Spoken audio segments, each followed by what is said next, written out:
1 minute বন্ধু scroll করো না, আগে এই ভিডিওটি সম্পূর্ণ ভিডিও দেখুন, তারপর আমি বিস্তারিতভাবে কথা বলতেছি। আমার নবীর ছেলে সন্তান ছিল কয়জন? ছোটবেলাতেই এদেরকে উঠায় নিল কে? আল্লাহ। বেঁচে থাকে নাই, ছোট্টবেলাতে ইন্তেকাল। যখন ছেলে সন্তান 3জন মারা গেল, কাফেররা ধোয়া তুললো, মুহাম্মদ তুমি নির্বংশ, তোমার নামটা মুখে তোলার মতো কেউ নাই, 3 ছেলেই তো চলে গেল, মুহাম্মদ তুমি হলো আক্তার। আক্তার মানে হচ্ছে লেস কাটা। লেস কাটা। আমার নবীকে নির্বংশ লেস কাটা বলে গালে দিতে দেরি, কিন্তু কোরআনের আয়াত নাজিল হতে দেরি নাই।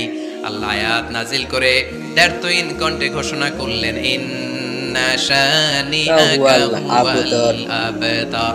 আমার নবী নির্বংশ নয়, লেস কাটা নয়।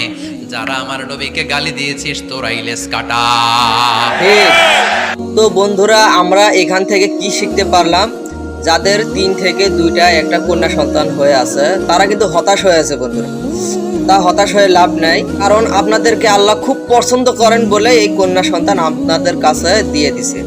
তো এই ভিডিওটি ভালো লাগলে শেয়ার করবেন, লাইক করবেন। ধন্যবাদ।